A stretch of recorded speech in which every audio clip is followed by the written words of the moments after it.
ஆமென். அல்லேலூயா. மிக அற்புதமான ஒரு உவமை. இது கேட்குறதுக்கு நமக்கு ரொம்பவும் ஆர்வமாக இருக்கிறது. அப்போது இதனுடைய பின்னணியை புரிந்து கொள்ளணும். இதனுடைய பேக்ரவுண்ட் என்னன்னா, ஆண்டவருடைய காலத்தில் இந்த மாதிரி பயிரிடுகிற காரியங்களை ஆண்டவர் கவனித்திருக்கிறார். அதை கவனித்து ஒரு காரியத்தை ஆண்டவர் பார்க்குறார். என்னென்னா, யூதர்களுடைய மனநிலை ஆண்டவர் பார்க்குறார். யூதர்களுடைய மனநிலை என்னன்னு சொன்னால், அவங்க உடனே ஆண்டவர் உடனே நியாயம் செய்யணும். மெசியா வருவாரானால் அவர் என்ன பண்ணுவார்? அநீதியெல்லாம் அநீதியெல்லாம் நீக்கிவிட்டு உடனே நீதி என்ன பண்ணுவார்? நிலைநாட்டுவார் அப்படின்னு அவங்களுடைய நம்பிக்கை, அவங்களுடைய எதிர்பார்ப்பு. அப்போது அவங்க மனநிலையே அப்படி தான். உடனே மெசியா வந்தார்னா அவர் என்ன பண்ணுவார்? அநீதியை கலைந்து போடுவார், நீதியை என்ன பண்ணுவார்? நிலைநாட்டுவார் அப்படின்னு அவங்களுடைய எதிர்பார்ப்பு இருக்கிறது. அப்படி அந்த எதிர்பார்ப்பில் யூதர்கள் எல்லாம் இருக்கும் பொழுது தான் ஆண்டவர் இந்த ஓமையை சொல்கிறார். எப்படி ஒரு அழகான ஒரு காரியத்தை சொல்கிறார் பாருங்கள். இப்போ இந்த ஓமையை சொல்லிட்டார். என்ன ஓமை அப்படின்னா, வீட்டு எஜமான் ஒரு பெரிய வயல்வெளியில் அவன் கோதுமையை பயிரிடுகிறான். அப்படி கோதுமையை பயிரிடும் பொழுது அந்த கோதுமையோடு கூட அது வளர்கின்ற வேலையில் களைகளும் என்ன பண்ணுகிறது? அங்கே வளர்கிறது. அப்போது அந்த வேலைக்காரர்கள் எஜமானுக்கிட்ட கம்ப்ளைண்ட் பண்ணுறாங்க. ஆண்டவர் இதெல்லாம் பார்க்குறார். இப்படி ஒரு சம்பவம் அவருடைய காலத்தில் நடக்கிறத பார்க்குறார். அப்போது எஜமான் என்ன சொல்லுகிறான்? இல்லைப்பா, நீங்கள் களைகளை உடனே பிடுங்கக்கூடாது. களைகளை நீங்கள் பிடுங்கும் பொழுது பயிரையும் சேர்த்து என்ன பண்ணி விடுவீங்க? அதோடு கூட பிடுங்கிடுவீங்க. அதனால் இரண்டையும் என்ன பண்ணுங்க? அறுப்பு காலம் வரைக்கும் வளர விடுங்க. அப்போ நான் அறுக்கிறவர்கள்கிட்ட சொல்லுவேன், அறுக்கிறவர்களை பார்த்து என்ன சொல்லுவேன்? நீங்கள் என்ன பண்ணுங்க? போய் கோதுமையை நீங்கள் அறுக்கிறதுக்கு முன்னால் களைகளை எல்லாம் பிடிங்க, என்ன பண்ணுங்க? அதை கட்டுகளாக கட்டுங்க. அதை என்ன பண்ணுவேன்? அக்கினியில் சுட்டெரிப்பேன் அப்படின்னு இந்த கதையை ஆண்டவர் இந்த ஓமையை, அதாவது நடைமுறையில் இருக்கின்ற ஒரு காரியத்தை ஆண்டவர் பார்த்து ஒரு காரியத்தை சொல்கிறார். இதனுடைய விளக்கத்தை நம்ம கேட்போம். இதனுடைய விளக்கத்தை ஆண்டவர் அதே அதிகாரம் 36லேருந்து 43 வரை உள்ள வசனங்களில் சொல்லுகிறார். வீட்டுக்கு போனார்.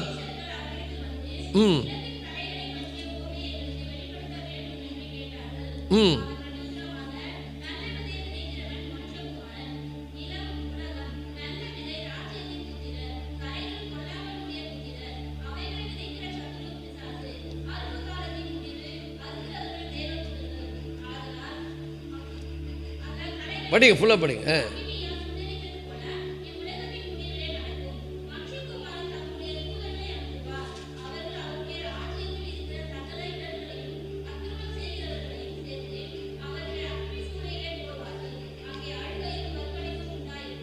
ஆமென். அல்லேலூயா.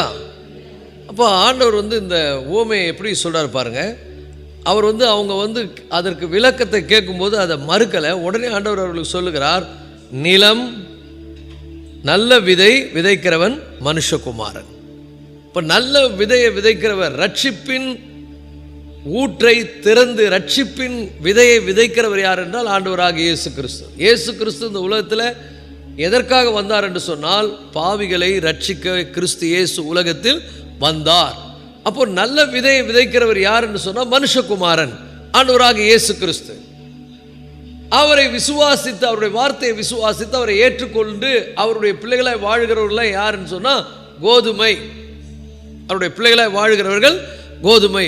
அவங்க மேலோட்டமாக இருக்கிறவர்கள் கிடையாது. இந்த கலை என்று சொல்லும்போது பார்த்தீங்கன்னா, கலையும் அந்த கோதுமையும் பார்க்குறதுக்கு ஒன்றா தான் இருக்கும். நீங்கள் பார்த்துருப்பீங்க, நம்ம ஊரில் கூட நம்ம நெல் பயிர்களை விதைக்கும் போது நெல் பயிர் போன்றே அந்த கலைகளும் என்ன பண்ணும்? காணப்படும். ஆனால் அதற்குள்ளே இருக்கக்கூடிய அந்த நெல் பயிரை நீங்கள் அமுக்குனீங்கன்னா அதுக்குள்ளே என்ன இருக்காது? ஒன்றுமே இருக்காது, வெறும் காற்று தான் இருக்கும். ஆனால் உண்மையான நெல் பயிரை அமுக்குனீங்கன்னா அதுக்குள்ளே என்ன இருக்கும்? அதுக்குள்ளே பயிர் இருக்கும், அதுக்குள்ளே அதனுடைய காரியம் இருக்கும். இன்றைக்கி இவ்விதமாக 2 வகையான மனிதர்கள் இந்த உலகத்தில் இருக்கிறார்கள். நல்ல விதையை விதைக்கிறவர் யார்? மனுஷகுமாரன், ஆண்டவராக இயேசு கிறிஸ்து. இந்த உலகத்தில் இருக்கக்கூடிய ஜனங்களை பரலோகத்தின் பிள்ளைகளாக, ஒளியின் பிள்ளைகளாக, ரட்சிப்பின் சுதந்திரவாளிகளாக ஆண்டவர் மாற்றிக்கொண்டிருக்கிறார். இப்போ பார்த்தீங்கன்னா, அவரோடு கூட இன்றைக்கி பார்த்தீங்கன்னா நிறைய கிறிஸ்தவர்கள் வந்து சாட்சி இல்லாமல் இருக்கிறத நம்ம பார்க்குறோம். சில கர்த்தருடைய பிள்ளைகளும் இருக்கிறாங்க, சாட்சி இல்லாத மக்களும் இருக்கிறாங்க. அதாவது மாயமால கிறிஸ்தவர்களும் இருக்கிறாங்க. பார்க்கறதுக்கு அவங்க எல்லாம் ஒரே மாதிரி தான் இருக்கிறாங்க. ஆனால் ஆண்டவர் சொல்றாரு, அவர்களுக்குள்ள ஒன்றுமே கிடையாது. வெளியில வந்து பார்க்கும்போது எப்படி இருக்கிறாங்க? அவங்க வந்து கிறிஸ்தவர்கள் மாதிரி இருக்கிறாங்க, கிறிஸ்தவர்களை போல காட்சி அளிக்கிறாங்க. ஆனால் அவர்கள் உள்ளுக்குள்ள சாரமற்றவர்கள், உள்ளுக்குள்ள ஒன்றும் இல்லாதவர்கள். ஆனால் நல்லா புரிந்து கொள்ளுங்கள், இந்த வசனம் சொல்லுகிறது, இந்த இந்த இந்த உலகத்தில் தேவன் தம்முடைய பிள்ளைகளை என்ன பண்ணியிருக்கிறார் சொன்னா, ராஜ்யத்தின் புத்திரரை ஆண்டவர் வைத்திருக்கிறார். அல்லேலூயா. இவங்க யாருன்னு சொன்னா, கிருபையினால் மீட்கப்பட்டவர்கள், கிருபையை புரிந்து கொண்டவர்கள், கிருபையை சரியாய் புரிந்து கொண்டு அதற்கு தங்களை அர்ப்பணித்தவர்கள், கிருபையை உண்மையா புரிந்து கொண்டவர்கள், அதற்கு தங்களை அர்ப்பணித்தவர்கள், கிருபையை அலட்சியம் பண்ணாதவர்கள். இன்னைக்கு நிறைய இதை நமக்கு அறியணும். ஏன்னா இன்னைக்கு கிருபையை வந்து அலட்சியம் பண்ணி, கிருபையை புறக்கணித்து, கிருபை இருக்கிறதுனால அவங்க எப்படி கிருபை இருக்குதுன்னு சொல்லி என்ன பண்ணுறாங்க? வெறுமையான வாழ்க்கை வாழ்கிறார்கள். நம்ம அப்படி வாழ்கிறவர் அல்ல. கிருபையை பயன்படுத்தி ஆண்டவருக்காக கனி கொடுக்கிற ஒரு வாழ்க்கையை வாழக்கூடியவர்கள், உள்ளான நிலையிலே நாம் வல்லமையாய் எழும்பக்கூடியவர்கள். அதுதான் இந்த வசனத்தில் நம்ம பார்க்குறோம். மத்தேயு 5ஆம் அதிகாரத்தில் ஆண்டவர் சொல்றார், கவனிங்க, 14ஆம் வசனம் 16ஆம் வசனம். நீங்கள் உலகத்துக்கு வெளிச்சமாய் இருக்கிறீர்கள், மலையின் மேல் இருக்கிற பட்டணம் மறைந்திருக்க மாட்டாது. அப்ப நம்ம வெளிச்சத்தின் பிள்ளைகள், நம்மளை எல்லாரும் பார்க்கிறார்கள். நாம ஆண்டவருடைய பிள்ளைங்க, நாம வெளிச்சத்தை என்ன பண்ணணும்? கொடுக்கணும். மலையின் மேல் இருக்கிற பட்டணம் மறைந்திருக்க மாட்டாது. அப்போ ஆண்டவர் நம்ம வந்து, நீங்கள்லாம் ஆண்டவருடைய பிள்ளைங்க, ரட்சிக்கப்பட்டீங்க, நீங்கள் வந்து புதிதாக்கப்பட்டீங்க, கிருபையினால மீட்கப்பட்டீங்க, அதனால் நீங்கள் எப்படி இருக்கணும்னு சொன்னால், இந்த உலகத்தோடு இருக்கக்கூடாது, நீங்கள் தனியாக போய் வாழணும் அப்படி சொல்லவே இல்லை. உலகம் என்னது? ஒரு நிலம் போன்றது. நிலம் என்னது? உலகம். இந்த நிலத்தில் நல்ல கோதுமையும் விளையுது, அதே நேரத்தில் களைகளும் விளையுது.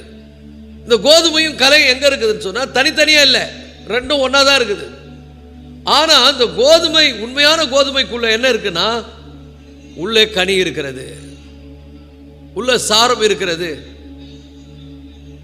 ஆனா கலைக்குள்ள என்ன இருக்குது? அதுவும் அங்கதான் இருக்குது. அதுக்குள்ள என்ன இல்லை? சாரம் கிடையாது, அதுக்குள்ள ஒன்றும் கிடையாது, அது வெறுமையா இருக்கிறது. அப்போ இது ரெண்டுமே எங்க இருக்குது? ஒன்னா தான் இருக்குது, தனித்தனியா இல்லை. அப்போ ரட்சிக்கப்பட்ட நம்ம இந்த உலகத்தை விட்டு பிரிந்து எங்கேயோ ஏதோ ஒரு கோயிலையோ அல்லது ஒரு குளத்துக்கோ போய் எங்கேயோ ஒரு தனிப்பட்ட இடத்துல நாம் வந்து சன்னியாசிகளாக வாழும்படி தேவன் அழைக்கல, இந்த உலகத்தில் தான் நம்மளை வைக்கும்படி ஆண்டவர் அழைக்கிறார். ஏன்? நீங்கள் இந்த உலகத்தில் இருங்க, இவ்விதமாய் மனுஷர்கள் உங்கள் நற்கிரிகைகளை கண்டு பரலோகத்தில் இருக்கிற பிதாவை மையப்படுத்தும்படி உங்களுடைய வெளிச்சம் அவர்களுக்கு முன்பாக பிரகாசமாக இருக்க கடவுள். அப்போ நம்ம ஆண்டவருடைய பிள்ளைங்க நல்லா புரிந்து கொள்ளுங்கள், பிரகாசமுள்ள வாழ்க்கையை வாழ்ந்து இந்த உலகத்தில் சாட்சியாய் நிற்க வேண்டும். சில நேரங்களில் சில பேர் ஆண்டவருடைய பேரை வைத்துக்கொண்டு தவறாக நடக்கும்போது நமக்குள்ள ஒரு வைராக்கியம் வருது. இவங்கெல்லாம் ஆண்டவர் விட்டு வச்சுக்கிறாரு, இவங்கெல்லாம் உடனே ஆண்டவர் என்ன பண்ணணும்? நியாயம் தீர்க்கணும், உடனே அவங்கள தண்டிக்கணும். கிடையாது. ஏன்னா யூதர்களுடைய மனப்பான்மை அப்படிதான். உடனே ஆண்டவர், இன்னைக்கு பாருங்க, யார் வந்து ஆண்டவருக்கு பிரியமானவங்க, யாருக்கு பிரியம் இல்லாதவங்கன்னு தெரியல. எல்லாரும் ஆலயத்துக்கு வராங்க, எல்லாரும் கர்த்தரை தொழுது கொள்றாங்க. ஆனால் சில பேருக்குள்ள ஒன்றுமே இல்லை, ஸ்பிரிச்சுவலாக ஒன்றும் கிடையாது. எங்கே இருக்கிறாங்க? உலகத்தில் தான் இருக்கிறாங்க. அவங்களுக்குள்ள ஒரு ஆவிக்குரிய ஜெல், ஒரு ஆவிக்குரிய உணர்வு இல்லை. ஆண்டவருக்காக நம்ம வாழணுன்ற ஒரு பக்தி வைராக்கியம் இல்லை, வெறுமையாக இருக்கிறாங்க. ஒன்றும் கிடையாது, ஒன்றும் ஜப வாழ்க்கை கிடையாது, வேதம் வாசிக்கிறது கிடையாது, எதுவுமே கிடையாது. எல்லாம் மேலோட்டமான கிறிஸ்தவங்களாக இருக்கிறாங்க. அப்போ பார்த்து கொள்ளுங்கள், ரெண்டுமே இந்த உலகத்தில் ஒன்றா தான் வளருது. ஆனால் நம்ம ஆண்டவருடைய பிள்ளைங்க சில பேரை பார்க்கும்போது நமக்கு வந்து கொஞ்சம் கஷ்டமாக தான் இருக்குது. என்ன இப்படி இருக்கிறாங்களே, இப்படி ஆண்டவருக்கு சாட்சி இல்லாமல் ஆண்டவர் பேரை கெடுக்கிற மாதிரி காரியங்களை செய்கிறாங்களே, ஆண்டவர் இவங்களை வந்து உடனே நியாயம் தீர்க்கக்கூடாதா? ஆண்டவர் உடனே என்ன பண்ண மாட்டார்? நியாயம் தீர்க்க மாட்டார். அப்போது நல்லா புரிந்து கொள்ளுங்கள், சில சத்ருவினுடைய பிள்ளைகள் தேவனுடைய பிள்ளைகளோடு கூட தேவனுடைய பிள்ளைகளைப் போல வளருகிறார்கள். சத்துருனுடைய பிள்ளைகள் தேவனுடைய பிள்ளைகளோடு கூட தேவனுடைய பிள்ளைகளைப் போல வளருகிறார்கள். அதை பார்க்கும்போது தேவனுடைய பிள்ளைகளுக்கு உள்ளத்தில் ஒரு பெரிய தாங்கல் ஏற்படுகிறது. இவங்களை ஆண்டவர் உடனே நியாயம் தீர்க்கணும். இந்த ஓமையின் மூலம் ஆண்டவர் சொல்றார், கிடையாது, ஒரு காலம் நான் வைத்திருக்கிறேன். கிருபை ஆண்டவர் சொல்றாரு பாருங்க. மத்தேயு 13ஆம் அதிகாரத்தில் இந்த 25ஆம் வசனத்தில் வாசிங்க. 25ஆம் வசனத்தை வாசிங்க. மனுஷர் தூங்கும் பொழுது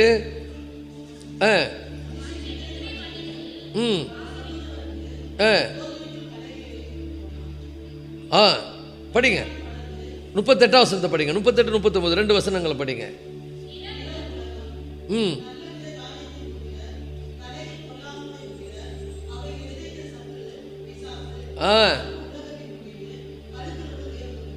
இப்போ ராஜ்யத்தின் புத்திரர் யாரு? நல்ல விதைகள். சத்துரு என்ன பண்றான்? அந்த தோட்டத்துக்குள்ள கலைகளை விதைக்கிறான். இந்த கலைகள் வந்து ஏர்லி ஸ்டேஜ். நீங்க வந்து கலைகளையும் பயிரையும் பார்த்தீங்கன்னா ஏர்லி ஸ்டேஜில் தெரியவே தெரியாது. எல்லாமே ஒன்று போலவே இருக்கும். அது வளரும் போது தான் தெரியும் இதில் எது வந்து கலைகள், எது வந்து உண்மையான நெற்பயிர்கள் என்ன வளரும் போது தான் தெரியும், வளருகிற காலத்தில். அப்போ கர்த்தருடைய பிள்ளைங்களுக்கு இங்கே என்ன பாடனா, நாம் வளருகின்ற காலங்களில் கனி உள்ளவர்களாய் வளர வேண்டும். தேவனுடைய பிள்ளைகள் கனியற்ற அந்தகார கிரியைகளுக்கு நாம் உட்படாமல் தேவனுடைய பிள்ளைகள் என்கிற உணர்வோடு ஏர்லி ஸ்டேஜில் ஒன்றும் தெரியாது, அப்படிதான் இருக்கும். அதிலும் ஒன்றும் இருக்காது, இதுலேயும் ஒன்றும் இருக்காது. ஏர்லி ஸ்டேஜ், அதாவது அந்த ஆரம்ப காலத்தில் ஒன்றும் தெரியாது. ஆனால் வளர வளர, காலங்கள் செல்ல செல்ல, நேரம் போக போக அவர்களுக்குள்ள பக்தி வளரும், விசுவாசம் வளரும், பரிசுத்தம் வளரும், நீதி வளரும், ஆண்டவருக்கு பயப்படுகிற பயம் வளரும், தீமையை விட்டு விலகணுன்ற உணர்வு உண்டாகும். இதெல்லாம் அவருடைய பிள்ளைகளுக்கு வரும். ஒரு ஆமென் சொல்லுங்க. கர்த்தருடைய பிள்ளைங்க அப்படித்தான் நடக்கணும். ஏன்னா ஒரு முடிவு சீக்கிரத்தில் இந்த உலகத்துக்கு வரப்போகிறது. ஒரு நியாயத்தீர்ப்பு உலகத்துக்கு வரப்போகிறது. அப்போ அவர் கோதுமையை களஞ்சியத்தில் சேர்க்கிற காலம் வருகிறது. பதரையோ அக்கினியால் சுட்டரிக்க போற காலம் வருகிறது. நம்ம பதரா இருக்கிறோமா அல்லது கோதுமையா இருக்கிறோமா என்கிறத நமக்கு உள்ள இருக்கக்கூடிய காரியங்கள் நமக்கு வெளிப்படுத்தும். ஸோ உள்ளான நிலை அது ரொம்ப அழகா சொல்றாரு. காலங்கள் கடந்து போக போக நமக்குள்ள அதாவது ஒரு விதமான உணர்வு, தேவனுக்கு பயப்படுகிற பயம். மத்தேயு 7ஆம் அதிகாரத்தில் 13ஆம் வசனம் 14ஆம் வசனம் யாராவது வாசிங்க. மத்தேயு 7ஆம் அதிகாரம் 13, 14. இடுக்கமான வாசல் வழியாய் உட்பிரவேசியுங்கள், கேட்டுக்கு போகிற வாசல் வழி விசாலமாய் இருக்கிறது, அதன் வழியாய் பிரவேசிக்கிறார்கள் அநேகர். ஜீவனுக்கு போகிற வாசல் இடுக்கமும் வழி நெருக்கமாய் இருக்கிறது, அதை கண்டுபிடிக்கிறவர்கள் சிலர். ஜீவனுக்கு போகிற வாசல் நெருக்கமும் இடுக்கமாக இருக்கிறது. சில காரியங்களை அங்கே நான் எடுத்துக்கொண்டு சில காரியத்தை நான் வந்து கண்டினியூ பண்ண முடியாது. சில காரியங்கள் எனக்குள்ளே இருக்கிற காரியங்களை நான் வந்து அதுக்குள்ளே கொண்டு போக முடியாது. இடுக்கமான வாசலுக்குள்ளே இதெல்லாம் கொண்டு போக முடியாது. சிலதெல்லாம் நான் இழக்க வேண்டியது இருக்கிறது. அப்போ நல்லா புரிந்து கொள்ளுங்கள். பெருமை, எனக்குள்ளே இருக்கக்கூடிய மனசாட்சி, கெட்ட எண்ணங்கள், இதெல்லாம் நான் வந்து கஷ்டம்தான். ஏன்னா எல்லாரும் எப்படி வாழுறாங்க? போராமையும் எரிச்சலும் வேற மாதிரி வாழுறாங்க. அதன் மத்தியில் ஆண்டவர் சொல்றாரு, நீங்கள் வந்து எப்படி வாழுங்க? தேவனுடைய பிள்ளைகளாக வாழுங்க. அப்போ உங்களுக்குள்ள மாற்றம் வேண்டும். உங்களுக்குள்ள சில குணங்கள் நீங்கணும். ஆனால் கஷ்டம். ஏன்னா அவங்கள மாதிரி நம்ம செயல்பட முடியலை, அவங்கள மாதிரி நம்ம பிரதிபலன் கொடுக்க முடியலை. ஆண்டவர் சொல்றாரு, இல்லை, நியாயம் தீர்க்கிறது நான். நீங்க யாரை என்ன பண்ணாதீங்க, நியாயம் தீர்க்காதீங்க. அவனுக்குரிய பலன் என்னோடு கூட வருகிறது. ஆனா நீங்க அவங்கள பார்த்து ஐயோ இவங்க இப்படி இருக்கிறாங்களே நானும் அப்படி இருப்பேன்னு சொல்லி போகாதீங்க. நீங்க உங்களுடைய சாட்சியை காத்துக்கொள்ளுங்கள், நீங்கள் உங்களுடைய உத்தமத்தை காத்துக்கொள்ளுங்கள், நீங்கள் உங்கள் தேவ பக்தியை காத்துக்கொள்ளுங்கள். நீங்க தான் சாட்சிகள். விசாலமான வழியில போறவங்க எப்படி போறாங்க? அவங்க இஷ்டப்படி வாழறாங்க, அவங்க இஷ்டப்படி செயல்படுறாங்க, என்ன வேணா பண்ணுவாங்க. ஆனா நம்ம எப்படி போறோம்? சிலதெல்லாம் தவிர்க்கிறோம், சிலதெல்லாம் நம்ம தவிர்த்தே ஆக வேண்டும், சிலதெல்லாம் எனக்கு தகுதி கிடையாது, நான் தேவனுடைய பிள்ளை. அந்த உணர்வோடு அவங்கள மாதிரி நம்மளால செய்ய முடியுமா? முடியாதா? செய்ய முடியும். அவர்களை போல நம்ம பண்ண முடியுமா? முடியாதா? பண்ண முடியும். ஆனால் நான் பண்ண மாட்டேன். ஏனென்று சொன்னால் எனக்கு உள்ளே, எல்லாம் சொல்லுங்க, எனக்குள்ளே, அல்லேலூயா, நான் சாரம் நிறைந்தவனாய் இருக்கிறேன். எனக்குள்ளே நான் ஒரு மாற்றத்தை பெற்றிருக்கிறேன். எனக்குள்ளே நான் ஒரு வைராக்கியம் உடையவனாய் இருக்கிறேன். நான் ஆண்டவருடைய பிள்ளை. சில பேர்லாம் பார்த்தீங்கன்னா அநியாயம் பண்றாங்க, கர்த்தருடைய பிள்ளைகளை துன்புறுத்துறாங்க, கர்த்தருடைய பிள்ளைகளுக்கு விரோதமாய் செயல்படுறாங்க, கர்த்தருடைய பிள்ளைகளை பார்த்து வயிறு எறிகிறார்கள், போராமைப்படுகிறார்கள். ஆண்டவருடைய பிள்ளைகளை அவங்களுக்கு தெரியல, இவங்க உண்மையான ஆண்டவருடைய பிள்ளைங்க, இவங்களுக்கு இப்படி செய்யக்கூடாது நம்ம நினைக்கிறது இல்லை. எல்லாம் பண்ணுவாங்க. ஆனால் நம்ம பொறுமையாக போக வேண்டியதாக இருக்கிறது, பொறுமையாக போக வேண்டும். ஆனால் அது கஷ்டம். ஏன்னா நம்ம இடுக்கமான வாசல் வழியாக பிரவேசிக்கிறவர்கள், நாம் தேவனுடைய பிள்ளைகள், நாம் ராஜ்யத்தினுடைய புத்திரர். நம்மை இந்த உலகத்தில் வைத்திருக்கிறவர் மனுஷகுமாரனாக இயேசு கிறிஸ்து. நாம் அவரால் இந்த உலகத்தில் என்ன பண்ணப்பட்டிருக்கிறோம்? நாட்டப்பட்டிருக்கிறோம். எதற்காக? கனி கொடுக்கும்படியாக. நீதியின் விருட்சங்களாய் தேவன் நம்மை நாட்டி இருக்கிறார். அல்லேலூயா. அப்ப நான் நீதியின் கனிகளை கொடுக்க வேண்டும். ஆனா ஏர்லி ஸ்டேஜ்ல எல்லாம் ஒண்ணு மாதிரி தான் இருக்கும். உலகத்தா மாதிரியே நம்மளும் சில நேரத்தில் அப்படி செயல்பட்டுருவோம். உலகத்தா மாதிரியே சில நேரங்களில் நம்ம என்ன பண்ணுவோம்? பிஹேவ் பண்ணுவோம். ஆனா வளருகின்ற காலங்களிலே எனக்குள்ள பரிசுத்தம், எனக்குள்ள நீதி, எனக்குள்ள தேவனை நேசிக்கிற இருதயம், எனக்குள்ள பாவத்தை வெறுக்கிற பண்பு, அசுத்தமானதை நீக்குவது, ஆண்டவருடைய பிள்ளை என்கிற அந்த பயம், இதெல்லாம் ஒன்று ஒன்றா உருவாகும். நல்ல கனி கொடுக்கிற மரம் எல்லாம் கர்த்தரால் ஆசீர்வதிக்கப்படும். நல்ல கனி கூடாத மரம் எல்லாம் வெட்டுண்டு அக்கினியில போடப்படும். அப்ப ஆண்டவர் இதை ரொம்ப அழகா காமிக்கிறார். ஏன்னா உடனே அவங்களுக்கு நியாய தீர்ப்பு வராது, உடனே தண்டனை வராது. இவங்க அப்படிதான். யூதர்களுடைய மனப்பாங்க என்ன? உடனே தண்டிக்கிற ஆண்டவர், உடனே நியாயம் பண்ணணும். ஆண்டவர் அப்படி பண்ண மாட்டார். சாட்சின்னா என்ன அர்த்தம்? கெட்டவர்களுக்கு முன்னால நீ நல்லவனா வாழணுன்றது சாட்சி. So you have to be a witness. You are the witness. அப்ப நீங்க தான் சாட்சிகள். அப்ப சாட்சிகளா இருக்கும்போது நியாய தீர்ப்பு நாள்ல ஆண்டவர் உங்களை நிலை நிறுத்தும் பொழுது அவங்களுக்கு உங்களை சாட்சியா காண்பிப்பார். அப்ப நல்லா புரிந்து கொள்ளுங்கள். உலகத்தோடு ஒத்த வயசு தரிக்கக்கூடாது, உலக மக்களை போல நடக்கக்கூடாது, உலக மக்களை போல பேசக்கூடாது, உலக மக்களை போல பார்க்கக்கூடாது.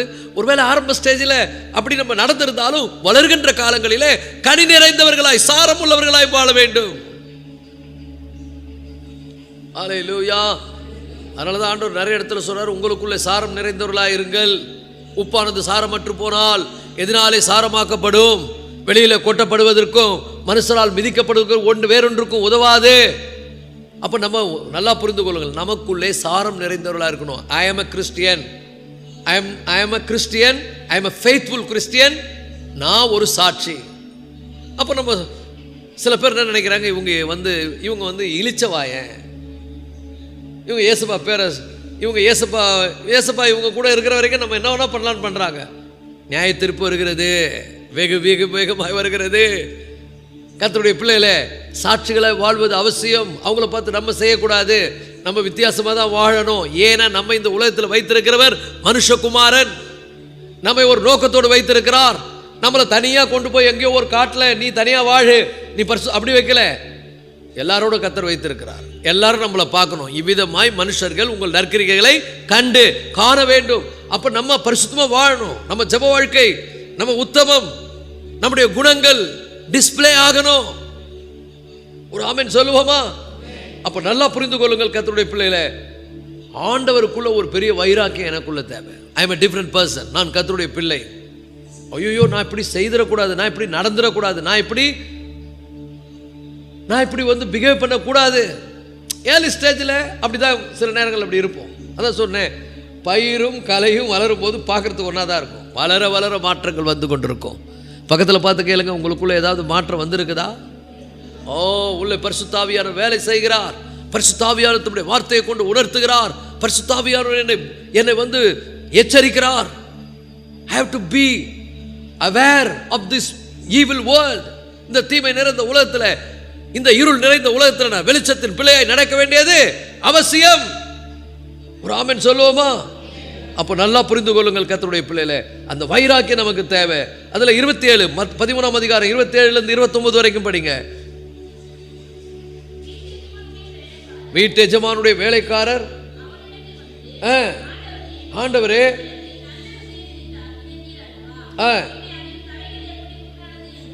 ஆமென்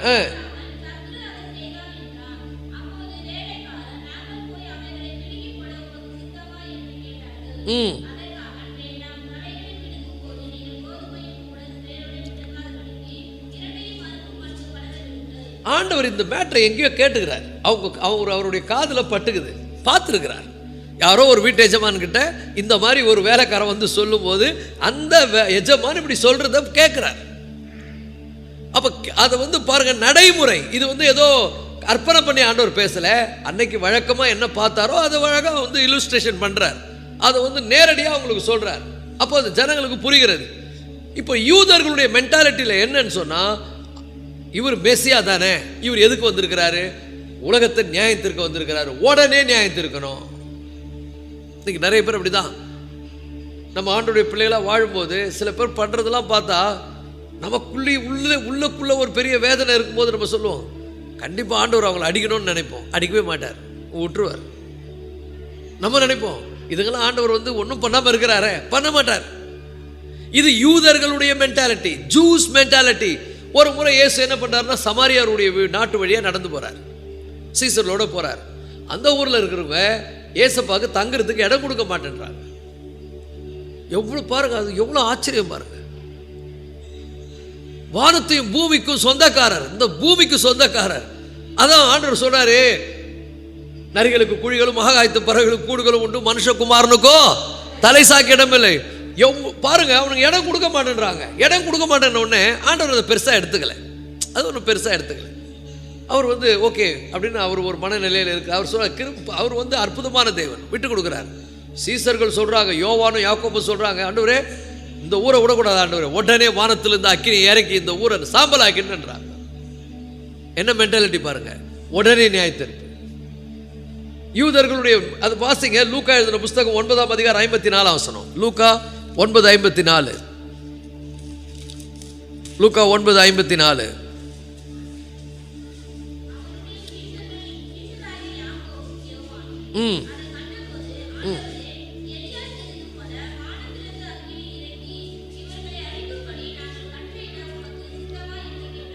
பாருங்க, இவங்களுக்கு ஏன்னா இவங்க மூலம் ஆண்டவர் பெரிய அற்புதம் பண்ணிட்டாரு. இவங்க சொல்றாங்க பவரை எப்படி யூஸ் பண்ணலான்னு பார்க்குறாங்க.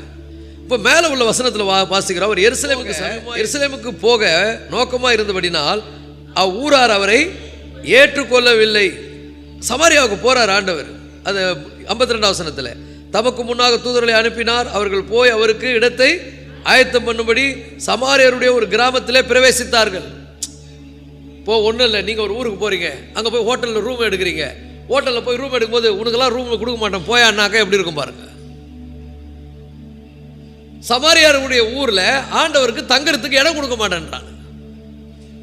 சீசர்கள் கேட்டு ரொம்ப உணர்ச்சி வசப்பட்டாங்க, கோபம் வருது அவங்களுக்கு. சொல்றாங்க, ஆண்டவரே எலியா செய்தது போல வானத்திலிருந்து அக்கினி இறக்கி இந்த ஊரையே நாசம் பண்ணிடலாம், உங்களுக்கு சித்தமான்றாங்க. ஏன்னா அவ்வளோ பவர் ஆண்டவர்கிட்ட இருக்குது. ஆண்டவர் என்ன சொல்றாரு பாருங்க, ஏசப்பா அவதான் கிருபை உள்ள தேவன், அழிக்கும்படிக்கு நாங்கள் கட்டளையிடவும் உமக்கு சித்தமா என்று கேட்டார்கள். அவர் திரும்ப பார்த்து, நீங்கள் என்ன ஆவி உள்ளவர் என்பதை அறியீர்கள் என்று அதட்டி, மனுஷகுமாரன் மனுஷனுடைய ஜீவனை அழிப்பதற்கு அல்ல ரட்சிப்பதற்கே வந்தார் என்றார். ஒரு ஆமென் சொல்லுங்க. ஆண்டவர் சொல்றாரு, கிருபை கிருபை என்ன பண்ணுதுன்னா விட்டு கொடுக்குது. கிருபை என்ன பண்ணுது? நல்லா புரிந்து கொள்ளுங்கள். இன்னைக்கு ஆண்டவர் வந்து இந்த உலகத்தில் நல்லவங்களுங்கிறாங்க, கெட்டவங்களுங்கிறாங்க. நம்மளும் இருக்கிறோம், கொடூரமான ஆட்களும் இருக்கிறாங்க, பயங்கரமான ஆட்கள்லாம் இருக்கிறாங்க, நம்மளை துன்புறுத்த ஆட்களும் இருக்கிறாங்க. சில ஊழியக்காரர்களை வந்து துன்புறுத்துறாங்க, சில ஆலயங்களை இடிக்கிறாங்க, சில ஊழியக்காரர்களை நெருக்கிறாங்க. அவங்கெல்லாம் பார்க்கும்போது என்னடா ஆண்டவர் சும்மா பார்த்துனுக்கிறாரு, நமக்கே அந்த ஒரு உணர்வு வருது. ஆண்டவர் வானத்திலிருந்து அக்கினி இறக்கி இவங்கெல்லாம் சாம்பல் ஆக்கணும், அப்பதான் கடவுள் இயேசு உண்மையான தேவன் அவங்க புரிஞ்சு கொள்வாங்க அப்படின்னு நமக்கு ஒரு வைராக்கியம் வருது இல்லை? சீசர்களுக்கு எப்படி இருக்கும் பாருங்க, இயேசு கூட இருக்கிறாரு, கூட இருந்தால் எப்படி இருக்கும்? இப்போ நமக்கு எப்படி வருது இல்லை? ஆனால் நம்ம என்ன நினைக்கிறோம்? ஆண்டவர் சும்மா இருக்காருன்னு நினைக்கிறோம். நல்லா புரிந்து கொள்ளுங்கள், ஆண்டவர் ரொம்ப நல்லவர். இந்த உலகத்தில் ஆண்டவருடைய பிள்ளைகள் துன்புறுத்தப்படுகிறார்கள், தேவாலயங்கள் இடிக்கப்படுகிறது, ஆண்டவருடைய ஊழியத்தை செய்கிறவர்கள் அவமானப்படுத்தப்படுகிறார்கள், நிந்திக்கப்படுகிறார்கள், கிறிஸ்தவர்கள் துன்புறுத்தப்படுகிறார்கள். ஆண்டவர் பார்த்து சும்மா இருக்கிறாரு, அமைதியா இருக்கிறாரு. அப்படி போல நமக்கு தெரியுது. ஏன்னா அவர் என்ன பண்றாரு? கிருபை உள்ள தேவன். விடு எல்லாத்துக்கும் முடிவு வருதுன்னு பார்த்துன்னு இருக்கார். எல்லாருக்கும் ஒரு முடிவு வருகிறது. நான் சொல்ற பாருங்க, இந்த உலகத்தை தேவன் நியாயம் தீர்க்கக்கூடிய காலத்தை வைத்திருக்கிறார். அறுவடையின் காலம்.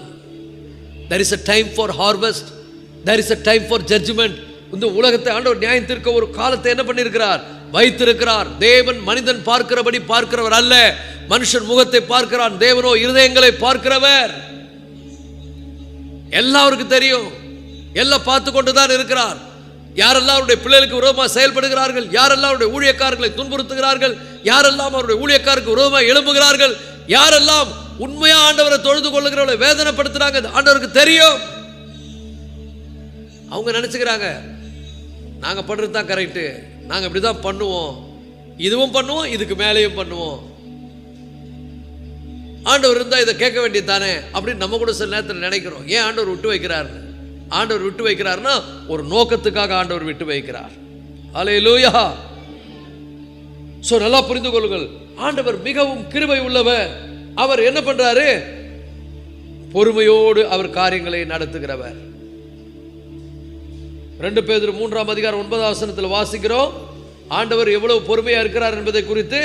2 பேதுரு 3ஆம் அதிகாரம் 9ஆம் வசனம், தாமதிக்கிறார் என்று சிலர் எண்ணுகிறபடி கர்த்தர் தமது வாக்குத்தத்தை குறித்து தாமதமாக இராமல் ஒருவரும் கெட்டு போகாமல் எல்லோரும் நித்திய ஜீவனை அடைய விரும்பி நம்மேல் நீடிய பொறுமை உள்ளவராயிருக்கிறார். அல்லேலூயா.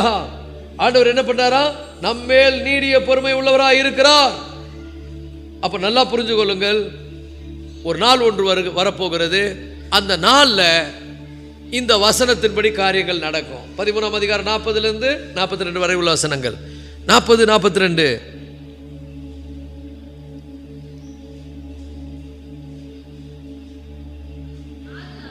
ஆதலால் மத்தேயு 13 40, 42 படிங்க. ஆதலால் உலகத்தின் முடிவிலே நடக்கும், மனுஷகுமாரன் தம்முடைய தூதர்களை அனுப்புவார்,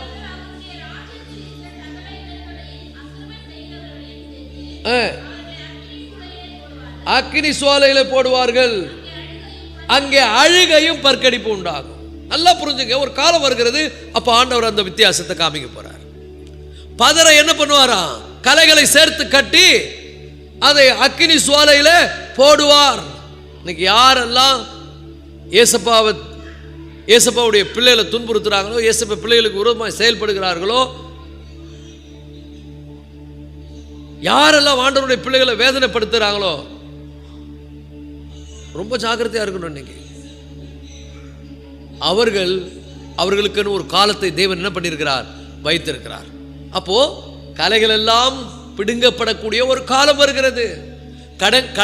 கலைகளை எல்லாம் பிடுங்கி அதை கட்டி அதை அக்கினியில போட்டு அதை சுட்டரிக்கக்கூடிய காலம் ஒன்று வருகிறது. ஆனா கோதுமையோ ஆண்டவர் என்ன பண்ணுவாராம்? அதே 43ஆம் வசனத்தை வாசிங்க. அதுல கோதுமையை பாருங்க, அவர் என்ன பண்ணுகிறார்? அப்பொழுது நீதிமான்கள். ஒரு ஆமென் சொல்லுவோமா? இன்னைக்கு சொல்றோம் பாருங்க, கர்த்தருடைய பிள்ளைகளா வாழ்வது பெரிய பாக்கியம், ஆண்டவருடைய பிள்ளைகளாய் சாட்சியை காத்துக்கொள்வது பெரிய பாக்கியம். அப்பொழுது நீதிமான்கள் பிதாவினுடைய ராஜ்யத்திலே சூரியனை போல பிரகாசிப்பார்கள். அப்பொழுது ஒரு ஆமென் சொல்லுவோமா? 43ஆம் வசனத்தில் என்ன அழகா சொல்றார் பாருங்க. அந்த 43ஆம் வசனத்தை அதை வாசிக்கும் பொழுது அது நம்மை பற்றிய காரியமா இருக்கிறது. அப்பொழுது நீதிமான்கள், கலைகள் கட்டப்பட்டு அக்கினியில போடப்படுகிறது. ஆனா நீதிமான்கள் எப்படியா? அப்பொழுது நீதிமான்கள் பிதாவினுடைய ராஜ்யத்திலே சூரியனை போல பிரகாசிப்பார்கள். கேட்கிறதற்கு காதுள்ளவன் கேட்க கடவன். ஆமென் சொல்லுவோமா? நியாய தீர்ப்பு நாள் ஒன்று வருகிறது. இந்த உலகத்தை தேவன் நியாயத்திற்கக்கூடிய காலம் மிக சமீபமாக இருக்கிறது. அப்ப அழகா ஆண்டவர் காமிக்கிறார். இயேசுப பிள்ளையா சாட்சியை காத்துக்கொண்டு இந்த உலகத்தின் மத்தியில அவருக்கு பிரியமா வாழுகிற பிள்ளைங்க இன்னைக்கு ஒருவேளை அவமானப்பட்டது போல தெரியலாம், இன்னைக்கு ஒருவேளை தலை குனிந்தது போல தெரியலாம். நீதி நிமித்தம் துன்பப்படுகிறவர்கள் பாக்கியவான்கள் என்று வேதம் சொல்லுகிறது. அப்ப என்ன பண்ணும்? இயேசுப பிள்ளைகளா சாட்சியா வாழ்வதில் ரொம்ப கவனமா இருக்கணும். ஏன்? நம்ம யாரு? ராஜ்யத்தினுடைய புத்திரர். நாம் யார்? நாம் கோதுமைகள். நம்ம ஆண்டவருடைய பிள்ளைங்க. ஒருவேளை சாதாரணமா இப்ப தெரியாம இருக்கலாம். இன்னைக்கு நிறைய பேர் கூட யார் உண்மையான கிறிஸ்தவன் யார் போலியான கிறிஸ்தவன் தெரியாம இருக்கலாம். ஆனா ஒரு நாள் வருகிறது, உண்மைக்கும் போலிக்கும் உள்ளது வித்தியாசம் போக போக தெரியும், காலம் போக போக தெரியும். அதனாலதான் வேதம் சொல்லுது, முடிவு பரியந்த நிலைத்து நிற்பவனே ரட்சிக்கப்படுவான். சோ முடிவு பரியந்த விசுவாசத்தை காத்துக்கொள்வது, முடிவு பரியந்த ஆண்டவருக்கு பிரியமா வாழ்வதிலே கவனம் செலுத்துவது, இயேசுவுக்கு உண்மையா இருப்பதிலே ஒரு மனவைராக்கியம் கொள்வது. ஒரு ஆமென் சொல்லுவோம். ஹல்லேலூயா. நியாயத்தீர்ப்பின் நாள் வருகிறது. பக்கத்தில் பார்த்து சொல்லுங்க, நியாயத்தீர்ப்பின் நாள் வருகிறது. ஹல்லேலூயா. இப்போ நியாயத்தீர்ப்பின் நாள் எப்படி வருது? அது என்ன நியாயத்தீர்ப்பின் நாள்? அறுப்பு காலம் வருகிறது. அறுவடை ஆண்டவர் செய்ய போகிறார். வெளிப்படுத்தல 14ஆம் அதிகாரத்தில் 14ஆம் அதிகாரம் 14ஆம் வசனத்திலிருந்து 16 வரை உள்ள வசனங்கள்ல அந்த அறுவடை காலத்தை பத்தி படிக்கிறோம். வெளிப்படுத்தல் 14 16. மேலும் நான் பார்த்தபோது இதோ வெண்மையான மேகத்தையும் அந்த மேகத்தின் மேல் மனுஷகுமாரனுக்கு ஒப்பானவரை தமது சரசின் மேல் பொற்கிரீடத்தையும் தமது கையிலே கருக்குள்ள அரிவாளையும் உடைய ஒருவர் உட்கார்ந்திருக்கிறதையும் கண்டேன். அப்பொழுது வேறொரு தூதன் தேவாலயத்திலிருந்து புறப்பட்டு மேகத்தின் மேல் உட்கார்ந்திருக்கிறவரை நோக்கி, பூமியின் பயிர் முதிர்ந்தது, ஹல்லேலூயா ஹல்லேலூயா, அறுக்கிறதற்கு காலம் வந்தது, ஆகையால் உம்முடைய அரிவாளை நீட்டி அறுத்து விடும் என்று மிகுந்த சத்தமிட்டு சொன்னான். ஹல்லேலூயா. அறுவடையின் காலம் வந்தது. அது வரைக்கும் கிருபை இருக்கும். அறுவடை காலம் வரைக்கும் கிருபை. எல்லாம் இருப்பாங்க, சாட்சி உள்ளவங்களும் இருப்பாங்க, சாட்சி இல்லாதவங்களும் இருப்பாங்க, உண்மையான கிறிஸ்தவனும் இருப்பான், போலியான கிறிஸ்தவனும் இருப்பான். இந்த உலகத்தில் நம்ம பார்க்கும்போது உலக மனிதர்கள் முன்னால நம்ம ஒரு மாதிரி நம்ம அவமதிக்கப்பட்டிருப்போம். உலக மனிதர்கள் நம்ம புறக்கணிப்பாங்க. நம்ம பார்த்தா ஏமாந்தவர்கள் மாதிரி தெரியும். ஆனா தேவனுடைய பிள்ளையிலே ஒரு அறுப்பு காலம் ஒன்று வருகிறது, ஒரு நியாய தீர்ப்பு ஒன்று வருகிறது. அது வேகமாய் வருகிறது. அது வரைக்கும் கிருபை இருக்கும். ஏன்னா நிறைய இப்பதான் சிலதெல்லாம் இன்னும் முதிரல, தாமதிக்கிறார் என்று சிலர் எண்ணுகிறபடி. கர்த்தர் தமது வாக்குத்தத்தத்தை குறித்து தாமதமாயிராமல் ஒருவரும் கெட்டு போகாமல் எல்லோரும் ரட்சிக்கப்படும்படி. அப்படின்னா அர்த்தம், சிலதெல்லாம் இன்னும் வளராமே இருக்குது. சிலதெல்லாம் அறுவடைக்கு தயாராகும்படி கனி கொடுக்கக்கூடிய நிலையில இருக்கிறது.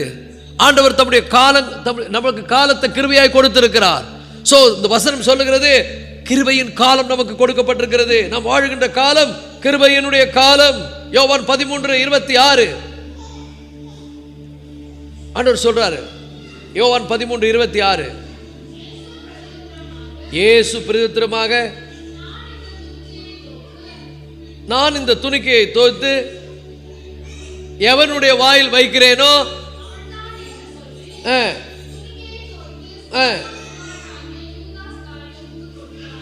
விதியாஸ்காரித்து கொடுத்தான்.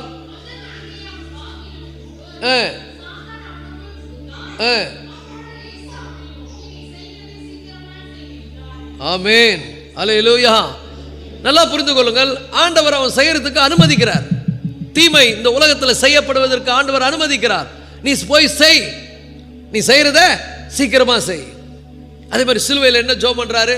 என்ன ஜெபம் பண்ணிருக்கணும்? பிதாவே, ஒருத்தரை கூட விடாதீங்க. யாரெல்லாம் என்ன அவமானப்படுத்தினானோ, யாரெல்லாம் என்ன சிலுவையில் அறைந்தானோ, யாரெல்லாம் என்ன வாரில் அடைத்தானோ, இதுக்கு யாரெல்லாம் காரணமா இருந்தானோ அவனெல்லாம் விடாதீங்க, அவனை அழித்து விடுங்கள் என்று சொல்லல. என்ன சொல்லி ஜெபம் பண்றாரு? பிதாவே, இவர்களை மன்னியும், இவர்கள் செய்கிறது இன்னதென்று அறியாது இருக்கிறார்களே. ஹல்லேலூயா. கிருபை காலங்களை கூட்டி கொடுக்கிறது. until the day of harvest, அறுவடையின் காலம் வரைக்கும் எல்லாம் தீமை செய்கிறவன் தீமை செய்யட்டும். வெளிப்படுத்தல் வாசிக்கிறல்ல, அசுத்தமாக இருக்கிறவன் இன்னும் அசுத்தமாக இருக்கட்டும், அநியாயம் செய்கிறவன் இன்னும் அநியாயம் செய்யட்டும், நீதி செய்கிறவன் நீதி செய்யுங்கள், பரிசுத்தமாக இருக்கிறவன் பரிசுத்தமாக இருங்கள். ஹல்லேலூயா. பக்கத்தில் பார்த்து சொல்லுங்க, அநியாயம் செய்கிறவன் இன்னும் அநியாயம் செய்யட்டும், அசுத்தமாக இருக்கிறவன் இன்னும் அசுத்தமாக இருக்கட்டும். இதெல்லாம் ஒன்றும் பண்ண முடியாது. அது ராஜ்யத்தின் புத்திரர் கிடையாது. நீதி செய்கிற நீங்கள் ராஜ்யத்தினுடைய புத்திரர், நீதி செய்து கொண்டிருங்கள். பரிசுத்தமாக இருக்கிற நீங்கள் பரிசுத்தமாக இருங்கள். காரணம், இதோ நாட்கள் வருகிறது. ஒரு ஆமென் சொல்லுவோமா? அறுவடையின் காலம் வருகிறது. பண்றியா? பண்ணிக்கினே இரு. உன் வேலையை நீ பாரு, என் வேலையை நான் பார்க்கிறேன். நான் கனி கொடுக்க போகிறேன் ஆண்டவருக்காக. நான் ஆண்டவருக்கு பிரியமாய் வாழ போகிறேன். நான் ஒரு நாளும் இடுக்கமான வாசலை விட்டு போக மாட்டேன். நான் ஒரு நாளும் இடுக்கமான வழியை விட்டு போக மாட்டேன். நீ விசாலமான வழியில போறியா? போ. எப்படி வேணா வாழலான்னு போறியா? போ. பிசாசு நம்மளை அப்படியே தூண்டிக்கிட்டே இருப்பான். ஏய், யார் தான் செய்யல, எல்லாம் தான் செய்யறாங்க, செய்யணுமா? நான் செய்ய மாட்டேன். ஏன்னா நான் ராஜ்யத்தினுடைய புத்திரர், நான் தேவனுடைய பிள்ளை. ஹல்லேலூயா. நான் அவரால் முன்குறிக்கப்பட்டவன், தெரிந்து கொள்ளப்பட்டவன்.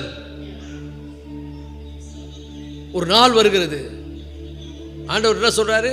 நீ அவன் எப்படி வாழணுமோ வாழடான்றார். இன்னொரு இடத்துல சொல்றாரு, இதை கண்டுக்காமே இருக்கிறார், கண்டுக்காம போல இருக்கிறார். ஏன்னா வேதம் சொல்லுது, நல்லோர் மேலும் தீயோர் மேலும் தமது சூரியனை உதிக்க பண்ணுகிறார், தம்முடைய மழையை பொய்ய பண்ணுகிறார். நீ அப்படி வாழணுமா வாழ்ந்துக்கோ. நீங்க என் பிள்ளையா வாழணுமா? நீ என் பிள்ளையா வாழ. அநியாயம் பண்ண போறியா? பண்ணிக்கோ. அசுத்தமா இருக்க போறியா? போ, அசுத்தமான வாழ்க்கை வாழு. நீ நீதியா வாழணும்னு நினைக்கிறியா? இன்னும் நீதியா செய். பரிசுத்தமா இருக்கணும்னு நினைக்கிறியா? இன்னும் பரிசுத்தமா இரு. ஏன்னா காலம் வருகிறது, நியாய தீர்ப்பின் காலம் வருகிறது, அறுப்பு காலம் வருகிறது, பூமியினுடைய பயிர்கள் முதிர போகிற காலம் வருகிறது. ஒரு ஆமென் சொல்லுவோமா? எக்காலம் தொனிக்கும், தோ கர்த்தர் தாமே ஆரவாரத்தோடும் பிரதான தூதனுடைய சத்தத்தோடும் தேவ எக்காலத்தோடும் வானத்திலிருந்து இறங்கி வருவார். ஹல்லேலூயா. என்ன எப்படி வாழணும்னு நினைக்கிற? வாழ்ந்துக்கோ. நீ இயேசுவா பிள்ளையா? முதிர்ச்சி அடைந்து ஆவிக்குரிய வாழ்க்கையில் கர்த்தருக்கு பயப்படுற பயத்தோடு நீதியாய் வாழ, செம்மையாய் வாழ, ஆண்டோடைய பிள்ளையாய் கனி கொடுக்க உன்னை ஆயத்தப்படுத்து. மற்றவங்கள பார்த்து ஐயோ அவங்க பண்ணுறாங்கள, பண்ணிக்கிட்டோமா, அவங்க வாழுறாங்களா, வாழட்டும். நான் வேற, அவங்க வேற. ஒரு ஆமென் சொல்லுங்க. நான் யார்? நான் ராஜ்யத்தினுடைய புத்திரர். நான் பிதாவுடைய ராஜ்யத்தில் சூரியனை போல பிரகாசிக்க போகிறேன். ஆனால் கலைகளை கட்டப்பட்டு அக்கினி ஜுவாலையில போடுவார்கள். ஆண்டவருடைய பிள்ளையா நம்ம ரொம்ப ஆண்டவருக்கு பயந்து நடப்பது அவசியம்.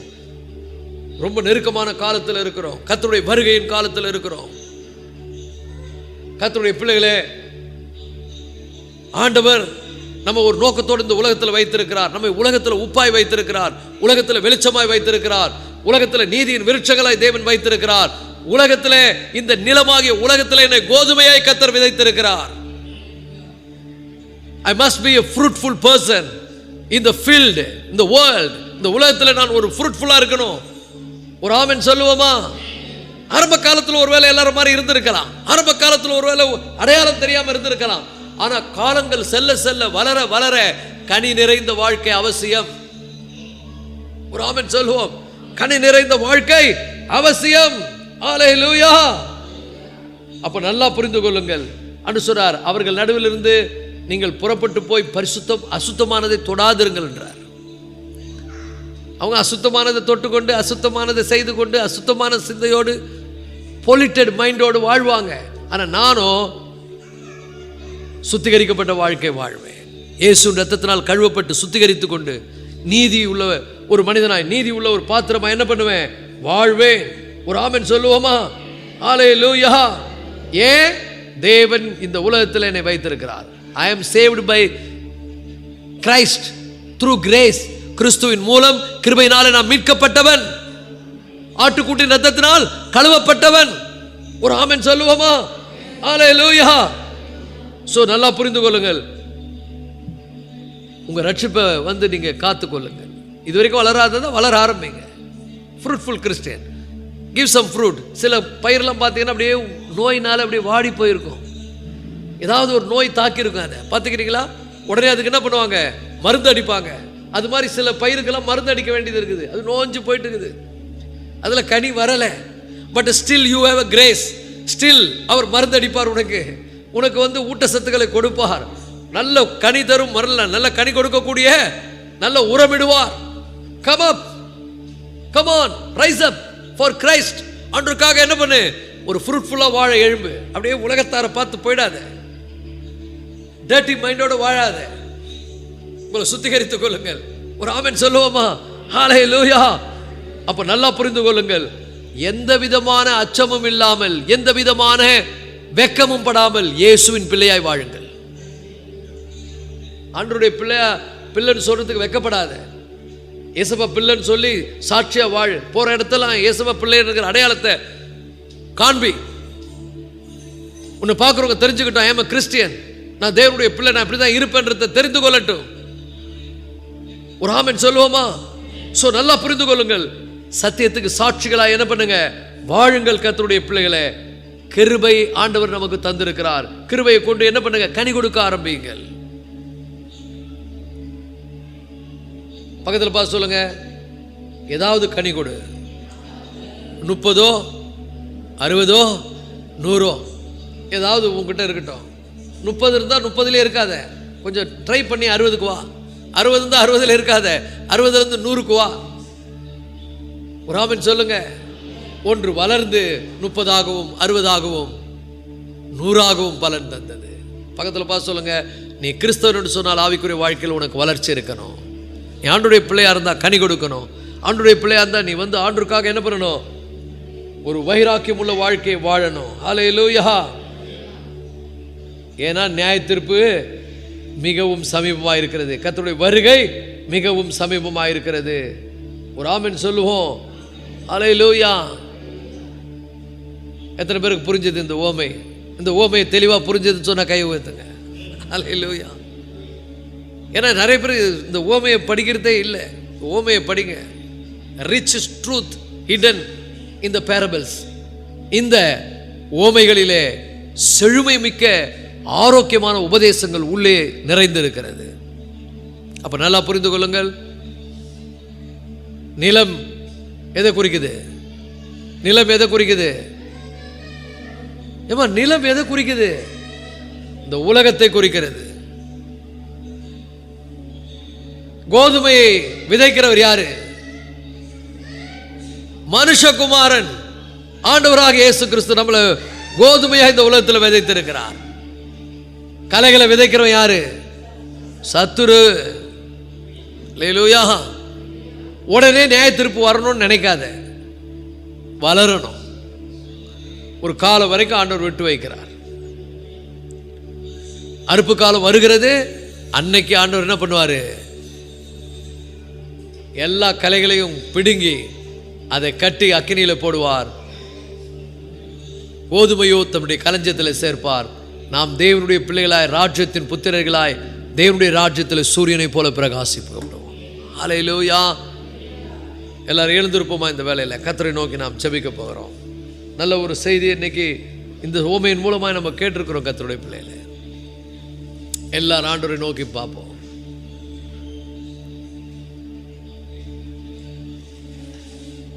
கோதுமை மற்றும் கலைகளை பற்றிய ஓமை.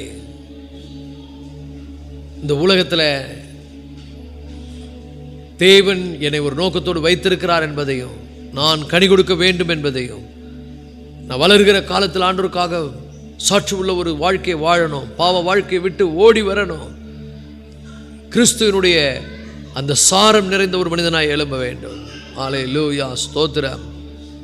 கொஞ்ச நேரம் நம்ம நிதானித்து அறிவோம். ஆண்டவரோடு மனமிட்டு பேசுவோம். ஆண்டவரே, நான் இதுவரைக்கும் வளர்ச்சி இல்லாமல் அந்த கலைகளைப் போலவே நான் இருந்திருப்பேன். ஆனால் இப்பொழுது நான் வளர்ந்து கனி கொடுக்கக்கூடிய ஒரு நல்ல கோதுமை மணியாய், நான் கோதுமை ஆண்டவரே விருட்சமாய் நான் வளரணும், எனக்கு உதவி செய்யுங்க ஆண்டவரே. நீதியின் விருட்சமாய் வளர்ந்து நீதியின் கனிகளை கொடுக்கணும். என் உள்ளத்தில் கர்த்தருக்காக வைராக்கியம் கொள்ளணும். என் உள்ளத்தில் பக்தி விருத்தி நான் அடையணும். என் உள்ளத்தில் விசுவாசம் வளரணும். என் உள்ளத்தில் தெய்வ பயம் நிறைந்தவனாய் நான் வாழணும். ஹல்லேலூயா, ஸ்தோத்திரம். ஆண்டவரே, இந்த சபையை சுத்திகரிங்க ஆண்டவரே. இந்த நாட்களிலே சபைக்கு வேண்டிய ஆரோக்கியமான உபதேசங்களை தேவன் தந்து எங்களை ஆவிக்குரிய வாழ்க்கையில செழுமை அடைய பண்ணி, ஆவிக்குரிய வாழ்க்கையில உள்ளான மனிதனில் வல்லமையாய் பலப்படவும். ஆம் ஆண்டவரே, ஸ்தோத்திரம் ஸ்தோத்திரம். இந்த மாலை வெல்ல செபிக்கிறோம் ஆண்டவரே. புறம்பான மனிதன் நாளுக்கு நாள் அழிந்தும் உள்ளான மனிதனில் வல்லமையாய் பலப்படும்படியாக எங்களை பலப்படுத்துங்க ஆண்டவரே. ஓ ஹல்லேலூயா, ஓ ஹல்லேலூயா. 2 கரங்களை உயர்த்தி ஆண்டவரை ஆராதிப்போமா? எல்லாம் 2 கைகளை உயர்த்தி ஹல்லேலூயா. உள்ளான மனிதனில் வல்லமையாய் பலப்பட, உமக்கென்று கனி கொடுக்க, உமக்கென்று சாட்சியாய் வாழ, எனக்குள்ளே நான் வைராக்கியம் நிறைந்த மனிதனாய் வாழ ஆண்டவரே உதவி செய்வீராக ஆண்டவரே. செத்த நிலை மாறட்டும் ஆண்டவரே. சபையை உயிர்ப்பிப்பீராக ஆண்டவரே. வளர்ச்சியற்ற கிறிஸ்தவர்களாக கலைகளைப் போல காணப்படாதபடி வளர்ந்து நாங்கள் ஆண்டவரே ஆண்டவரே ஆண்டவரே கோதுமை மணிகளை உமக்கென்று நாங்கள் கொண்டு வரத்தக்கதாக எங்களை கர்த்தாவே கனி நிறைந்தவர்களாய் மாற்றும் ஆண்டவரே. இந்த நாட்களிலே நல்ல எண்ணங்கள், நல்ல சிந்தை, நல்ல ஆண்டவரே மனம் எங்களுக்குள்ளே உண்டாகட்டும். ஆரோக்கியமான ஆவிக்குரிய சிந்தை உண்டாகட்டும். உண்மை உள்ளவைகள் எவைகளோ, ஒழுக்கம் உள்ளவைகள் எவைகளோ, புண்ணியம் எதுவோ, அன்புள்ளவைகள் எவைகளோ, நற்கீர்த்தி உள்ளவைகள் எவைகளோ, கற்புள்ளவைகள் எவைகளோ, ஓ ஹல்லேலூயா, அவைகளையே சிந்தித்துக் கொண்டிருக்க எங்களுக்கு உதவி செய்யும். ஓ இந்த மாலை வேளையில் ஆண்டவரே இவைகளையே சிந்தித்து உமக்கென்று சாட்சியாய் வாழ எங்களை அர்ப்பணிக்கிறோம். தீமைகளை உதறித்தள்ள உதவி செய்யுங்கப்பா. அப்பா, உம்முடைய பிள்ளைகளை வாழ உதவி செய்யும். வந்த ஒவ்வொருவரையும் ஆசீர்வதியும். இந்த சத்தியத்தை கேட்கிற ஒவ்வொருவரும் புரிந்து கொள்ளட்டும், உணர்ந்து கொள்ளட்டும். அன்பு ரட்சகர் இயேசுவின் மூலம் வேண்டிக் கொள்கிறோம் நல்ல தகப்பனே, ஆமென். என் ஆத்துமாவே கர்த்தரை சோதரி, பரிசுத்த நாமத்தை சோதரி. என் ஆத்துமாவே கர்த்தரை சோதரி, கர்த்தர் செய்த சகல உபகாரங்களையும் மறவாதே. ஆமென். நம்முடைய கர்த்தராகிய இயேசு கிறிஸ்துவின் கிருபையும் பிதாவாகிய தேவனுடைய அன்பும் பரிசுத்த ஆவியானுடைய அன்யோன்ய ஐக்கியமும் சந்தோஷமும் சமாதானம் எப்பொழுதும் சதா காலங்களிலும் நம் அனைவர் மேலும் நீடித்த நாட்களாய் நிலைத்திருப்பாராக.